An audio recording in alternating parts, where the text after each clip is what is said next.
ناظرین گرامی السلام علیکم ورحمۃ اللہ وبرکاتہ۔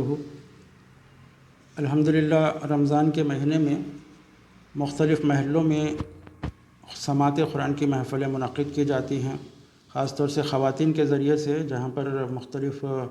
گھروں سے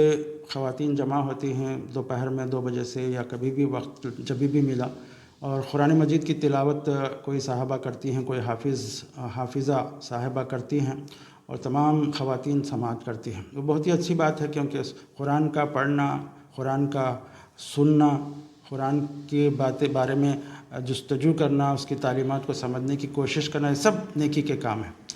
میری اتنی سی گزارش ہے کہ اس کے ساتھ ساتھ جہاں تلاوت قرآن کا اہتمام ہوتا ہے، اس کے ساتھ ساتھ اگر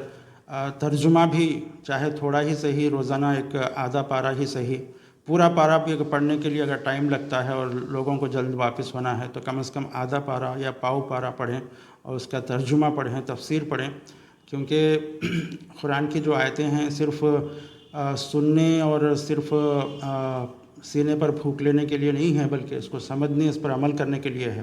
تو جب تک کہ ہم سمجھیں گے نہیں، عمل کیسے کریں گے؟ اور قرآن ایسی مبہم زبان میں نہیں ہے اور ایسی مشکل اس کے مضامین نہیں ہیں کہ جو سمجھ میں نہ آئیں۔ اگر آسان تفسیریں اور آسان تراجم اگر ہم جمع کریں اور ان کو پڑھیں ترجمے کے ساتھ بھی، تو بہت سی خواتین اور بہت سے اگر مرد حضرات بھی سماعت قرآن کی محفلیں منعقد کر رہے ہیں تو بہت ہی اس سے فائدہ ہوگا کہ قرآن کو جب ہم سمجھیں گے تو ایک جذبہ، ایک جوش، ایک امنگ پیدا ہوگی۔ آخرت کے بارے میں جب جنت کے بارے میں ترجمہ سنایا جائے گا کہ جنت کیسی ہے، تو ایک جذبہ، ایک جوش، ایک امنگ پیدا ہوگی کہ ہم جنت کو حاصل کرنے کے لیے کیا کر سکتے ہیں۔ جب جہنم کی صعوبتیں اور مشکلات اور عذاب کا ذکر قرآن مجید میں جو آیا ہے، وہ اگر ہم سنیں گے تو ہم کو اس سے ڈرنے اور اس سے خوف کھانے اور اس سے بچنے کی کوشش کرنے کی ہم کو توفیق ہو سکتی ہے۔ تو ہم یہ بات کی کوشش کریں کہ ہم اس کو ترجمے بھی پڑھیں، کیونکہ محض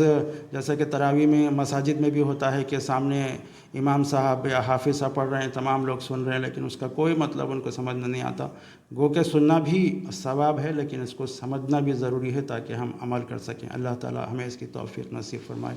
السلام علیکم ورحمۃ اللہ وبرکاتہ۔